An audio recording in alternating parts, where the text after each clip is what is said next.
Muyideen tún gbé tuntun dé ẹ̀yin èèyàn ẹ tún wá gbọ́ ohun tí Muyideen lọ ṣe lálàyé lọ́dọ̀ àwọn àjọ human rights lọ́tẹ̀ yìí tẹ́lẹ̀ ọ̀rọ̀ pé wọ́n gbàlé lọ́wọ́ òun ló fi bẹ̀rẹ̀ wàhálà pẹ̀lú pásítọ̀ Àgbàlá Gabriel nígbà tó yá ó graduate sọ̀rọ̀ mímíkì tó ní wọ́n mímíkì òun nínú voice note 5 million naira tó lu sórí ayélujára ṣùgbọ́n nígbà tí Muyideen rí wípé wọ́n ti ń já irọ́ òun ní gbogbo ọ̀nà lọ́tẹ̀ yìí ọ̀rọ̀ ìyàwó Ìbùkún ló tún mú lọ sọ́dọ̀ àwọn àjọ human rights kí ni ìyàwó Muyideen ṣe fún Muyideen kí ló fàjà láàrin Muyideen àti ìyàwó Ìbùkún nínú fídíò yìí ẹ máa gbọ́ gbogbo ohun tí Muyideen lọ ṣe lálàyé lọ́dọ̀ àwọn àjọ human rights nípa ìyàwó Ìbùkún pé ó kọ̀ láti kúrò nínú Àgbàlá Gabriel estate níbi tí wọ́n kọ́ ilé 2-bedroom flat sí fún àwọn méjèèjì oníyàwó Ìbùkún ó ló kọ̀ láti kúrò lọ́dọ̀ Àgbàlá o kókó tẹ̀lé òun lọ sínú yàrá kan tí àwọn kan gbà fún òun abẹ́rẹ́ pé ọ̀rọ̀ yìí lágbára ó gbẹnu tán and then ẹ̀yin èèyàn mo lérò pé ọ̀pọ̀ wa la rántí interview tí pásítọ̀ Àgbàlá Gabriel kọ́kọ́ ṣe fún Muyideen nínú hold up lọ́jọ́ tí wọ́n kọ́kọ́ rí Muyideen pa nígbà tí wọ́n bi Muyideen pé ṣó níyàwó àbí àfẹ́sọ́nà ṣe rántí ohun tí Muyideen sọ. lẹ́ẹ̀kọ́ ni mo níyàwó yín wà. èmi ò tí ì má rírì inú ayé. ẹ tí màá rírì. mi ò tí ì má rírì. ẹ tí ìfẹ́yàwó rí rárá. bí mi ṣe wà á gan ṣé mi má tà yín jẹ. ẹ lọ́wọ́ tí mo wà yìí obìnrin ò lè làdí sílẹ̀ kí n korí bọ̀ débi pé màá kí nǹkan ọmọkùnrin mi bọ̀. náà nínú fídíò yìí Muyideen claim wípé òun ní àfẹ́sọ́nà tóun fẹ́ tẹ́lẹ̀ kí Àgbàlá Gabriel kó tó mú un lọ sí inú àgbàlá ẹ̀ pé in fact Àgbàlá Gabriel force òun fẹ́ kan nínú àwọn ọmọ chọ́ọ̀chì ẹ̀ ni tí ń ṣe Ìbùkún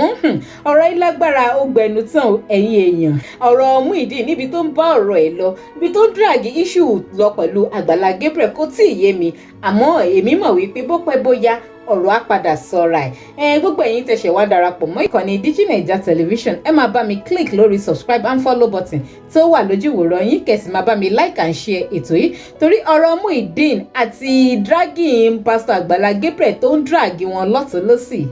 níbi tó máa já sí gangan kò tí ì yéèyàn fọ́nrán yẹn rèé ẹ jẹ́ àjọ gbọ́ àlàyé tí Muyideen tún ṣe lọ́dọ̀ àwọn àjọ human rights lọ́tẹ̀ yìí o kí n tó padà wá ká wá discuss lórí ẹ̀. ní Àgbàlá Gabriel ìjọ náà lọ́hùn ìyàwó mi bẹ̀rẹ̀ sí ní sunkún pé kí n má lọ kí n má kúrò l'Àgbàlá Gabriel ní jẹ́ kúrò tó o bá mọ̀ yìí pé o nífẹ̀ẹ́ mi lóòótọ́ àti lódodo èmi ò kọ́ ẹ o ìyàwó mi sì ní ẹ lọ́jọ́ gbogbo nígbà gbogbo ìyàwó mi sì ní ẹ torí pé for better for worse ni marriage tá a ṣe ìgbéyàwó olórùka ni mi ò kọ̀ ẹ́ níyàwó ṣùgbọ́n tó bá jẹ́ pé ìwọ sì ṣetán láti máa continue láti máa jẹ́ ìyàwó mi lọ bí ìgbẹ́ bá fà ìkara wọn àtẹ̀lé ni o bí mo ṣe ń lọ yìí anywhere tí mo rí kí n lọ máa sùn yìí bá lọ máa sùn orí àkìtàn ẹ̀tọ́ ẹ ni láti tẹ̀lé mi lọ sí anywhere tí mo bá lọ ìyàwó mi dẹ̀ reviews ó kọ̀ láti tẹ̀lé mi níjọ́ náà lọ́hùn ó ń jẹ́ kó yé mi wípé òun ò lè padà sí àárọ̀ o òun ò lè lọ máa sùn orí àkìtàn o ibo ni mo fẹ́ lọ máa sùn bí mo ṣe lọ láì mọ̀ yìí pé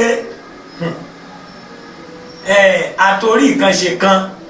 ńlọbọ Ọlọ́run o èrò ọkàn ìyàwó mi ni pé bí mo ṣe ń lọ màá lọ máa sùn abẹ́ gádà ètò tó sì ti wà níwájú Ọlọ́run fún mi bí mo ṣe kúrò l'Àgbàlá Gabriel jọ náà lọ́ọ̀ ni wípé ilé tí màá lọ máa sùn òun Ọlọ́run ti pèsè rẹ̀ lẹ̀ fún ìyàlẹ́nu ńlá mo ráàánú gbà lọ́wọ́ àwọn kan wọ́n gba yàrá kan fún mi wọ́n rẹ́ǹtì yàrá kan fún mi níjọ́ náà lọ́hùn pé ò lè máa sùn abẹ́ gádà jẹ́ àgbà yàrá kan lè fọ ẹ̀ kó máa sùn bẹ́ẹ̀ náà kó máa gbé bẹ́ẹ̀ náà. so mo wá ń fi dá ìyàwó mi lójú ní wákàtí àti àkókò yìí pé látijọ́ tí mo ti kúrò ní. alàgbà ẹ tó kúrò ń bẹ̀ yẹn. yes sir. ǹjẹ́ kó tó di pé pásítọ̀ Àgbàlá Gabriel yes sir wọ́n pè yín lọ sí ọ̀dọ̀ wọn Yes, sir. ǹjẹ́ ti fi ṣé abẹ́ bíríìjì ni ẹ̀ ń sùn kó tó di pé ẹ lọ torí ọ̀rọ̀ abẹ́ bíríìjì àwa ń gbọ́ nísìn tó ti a dẹ̀ rí pé ìyàwó yọ́ta statement pé ẹ padà sí abẹ́ bíríìjì ṣé inú ilé lẹ́ ń sùn tẹ́lẹ̀ ni àbí abẹ́ bíríìjì lóòótọ́. ẹ ṣé mo dúpẹ́ ẹ ṣé mo dúpẹ́ mi ì fìgbà kankan sùn abẹ́ bíríìjì rí kó tó di pé Àgbàlá Gabriel wá mú mi ní express gbà yẹn lọ. iṣẹ́ wo lẹ́ ń ṣe ní express gbà wọ́n wá mú yín. ẹ ṣe charger ni mo ń tà l'express nínú Goslow l'express nígbà yẹn inú ilé kan náà ni mo dẹ̀ ń sùn gbà yẹn bó tiẹ̀ jẹ́ pé inú ilé àlàpà ní ilé náà tí mo ń sùn gbà náà lọ inú ilé àlàpà ní inú ilé sì ní ilé ń jẹ́ ilé ní ilé ń jẹ́ bínú ilé tí mo ń sùn gbà náà sì jẹ́ ẹ sáà sun ilé kan nígbà yẹn ilé náà sáà ẹ ń sun ilé kan ní ìfìgbà kankan sun abẹ́ bíríìjì rí so ìfìgbà kankan sun ǹjẹ́ abẹ́ bíríìjì. ṣé ẹ ti ní ẹnìkan tẹ́lẹ̀ tó yẹ pé ẹ ti propose rí láti fẹ́ kò lè burú kó tó di pé kọ́mọ kẹ́nìkan má ní. mo fẹ́ kọ́ ẹ pé ìbéèrè tí n bá bí yín ni kẹ́ ẹ dáhùn ok sir. because ibi tẹ́ ẹ wà yìí àwa ò ní fẹ́ kẹ́ ẹ sọ ọ̀rọ̀ kan tí ó wà di pé bóyá ọ̀rọ̀ yẹn kò ní bá òfin mu àbí yóò tako ìlànà òfin so ẹ farabalẹ̀ kí torí ẹ̀ mo fi interview yín tí mi sọ pé kẹ́ ẹ máa sọ ọ̀rọ̀ lọ Yes, sir. now kó tó di pé pásítọ̀ Àgbàlá Gabriel wọ́n mú yín lọ sọ́dọ̀ tẹ́ ẹ fi padà fẹ́yàwó ní ibẹ̀ ǹjẹ́ ẹ ti ní ẹnìkan tó yẹ pé ẹ ń propose torí pé ẹni ẹ fìgbà kan sùn abẹ́ bíríìjì pé ẹ̀yin náà nílé tẹ́ ń sùn tẹ́ ẹ sì tẹ́ ń jẹun tẹ́ ń mu tẹ́ ń wẹ̀ tó wà conducive fún yín at your level but at that particular time now ṣé ẹni ẹnìkan tẹ́ ń fẹ́ rí tẹ́ ẹ ti fẹ́ rí àbí tẹ́ ń fẹ́ lọ́ngbà yẹn àbí bí ẹnìkan tó yẹ pé ọ wà ní kinní fún yín.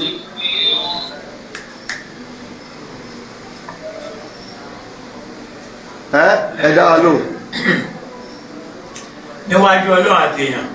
mo ní àfẹ́sọ́nà tí mo fẹ́ gbà yẹn mo ní àfẹ́sọ́nà tí mo fẹ́ gbà yẹn torí kò lè burúburú kọ́mọ ẹ má dàpọ̀ ẹni yẹn o. ẹ sà kò lè burúburú kọ́mọ kẹ́nìkan má ni mo ní àfẹ́sọ́nà tí mo fẹ́ gbà náà lọ àmọ́ Bram tí Àgbàlá Gabriel ti mú mi kúrò ní tí ó ti mú mi kúrò ní express ìgbà náà tí mo ti wà ní àkàtà Àgbàlá Gabriel ní chọ́ọ̀chì wọn mi ò láǹfààní àti padà lọ mú àfẹ́sọ́nà mi tí mo fẹ́ ń gbà yẹn mi ò láǹfààní àti padà lọ mú. kí ló dé tẹ̀ nígbà tí mo dẹ̀ ẹlẹ́ẹ̀ láǹfààní àti lọ mú Yes, sir. kí ló fà tẹ́ ẹ fi láǹfààní àti lọ mú ṣé torí pé ẹ ti débẹ̀ yẹn tẹ́ ẹ rí pé ẹ̀ ń gbádùn bẹ́ẹ̀ ló fi fà tẹ́ ẹ fi lọ mú àbí kí ló ṣẹlẹ̀ gangan tẹ́ ẹ fi lọ mú ẹni yẹn. ìdí ẹ̀ tí n fi láǹfààní àti lọ mú àfẹ́sọ́nà mi yẹn gbà yẹn ni pé Àgbàlá Gabriel ń jẹ́ kó yé mi wípé tí mo bá ṣe tán láti fẹ́yàwó wípé inú chọ́ọ̀chì òun náà ni mo ti gbọ́dọ̀ mú ìyàwó tí mo bá máa fẹ́ pé òun ò fọwọ́ sí i láti jẹ́ pé kí n lọ mú ìyàwó wá láti ta